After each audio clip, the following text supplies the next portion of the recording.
I'm fucking done. Fuck this.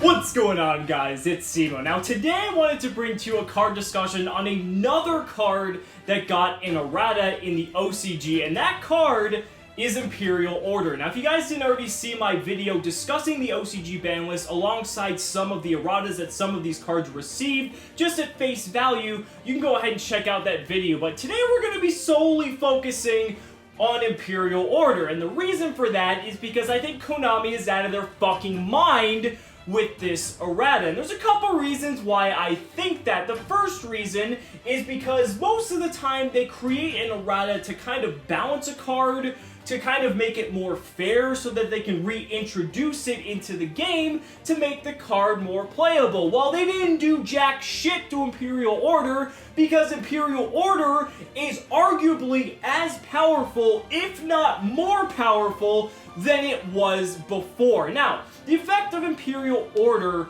now reads, you must pay 700 life points during any standby phase. That means during your standby phase and your opponent's standby phase, and this is a mandatory effect. So to keep Imperial Order on the board, you're having to pay this as a mandatory cost. Originally, it was a optional cost, and you could choose to disable it at will, but now when you activate it, it's on, and you're losing 700 during every standby phase.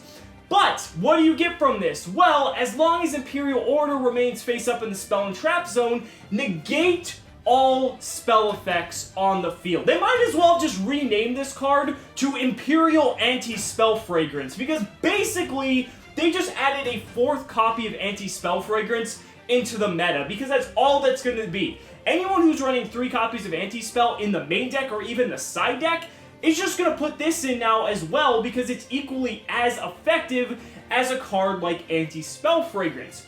Imperial Order now, it's just fucking ballistic, and I'm not exaggerating this at all, because there are so many things and so many reasons why this card is devastating that just look at the meta right now. Look at how many spells are being played in all these meta decks. Most meta decks are playing anywhere from like 15 to 25 spells in the main deck, unless you're playing something like Paleozoics, but other than that, every deck is playing a huge amount of spells in the main deck. So to have another card alongside Anti-Spell Fragrance that essentially makes it so that your opponent cannot use half of their deck is fucking insane.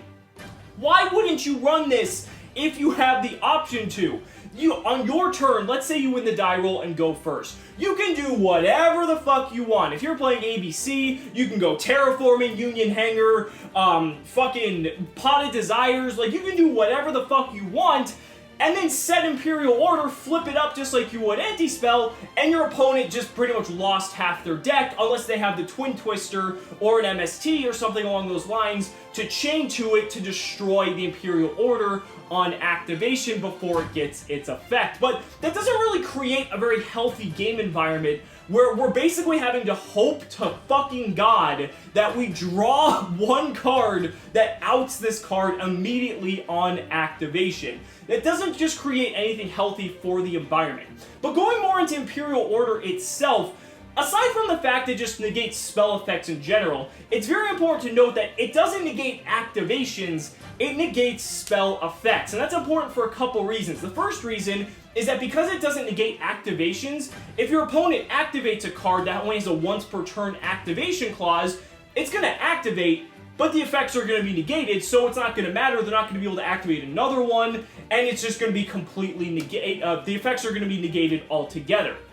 Secondly, why that's important is because it already affects spell effects that are active on the field. So any continuous spell effects, any equipped spell effects, any field spell effects, hell, it even negates pendulum effects, because when the pendulum monsters are in the pendulum zone, they're treated as spell cards, and their effects are treated as spell effects. And I also think this would apply to union monsters that are equipped to other monsters, because when a union monster is equipped, it's treated as an equipped spell card. So it might even be able to negate those types of union equip effects, which is relevant for ABC, as well. So that's just fucking ridiculous. Now, one thing I will say is that Anti-Spell, in regards to Pendulum, is a little bit stronger than Imperial Order, because Anti-Spell doesn't let your opponent play the Pendulum scales at all. Now, Imperial Order, while it achieves the same goal of pretty much negating the effects, they can still play scales and pendulum summons, so they still have a little bit of playability there. So in respect to the pendulum matchup,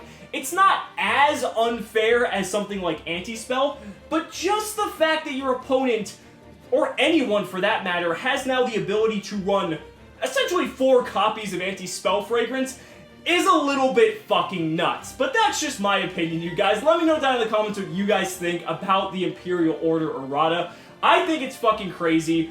Remember, this is strictly for the OCG for the time being, but if this does come to the TCG, we're going to be in for one hell of a ride, assuming they don't hit Anti-Spell first. So thank you guys so much for watching the video. Be sure to like the video as always, subscribe to the channel for more amazing Yu-Gi-Oh content, and also be sure to back me on Patreon as well, because just by pledging $1 a month, you're investing in my ability to bring you amazing Yu-Gi-Oh content. So thank you guys so much again.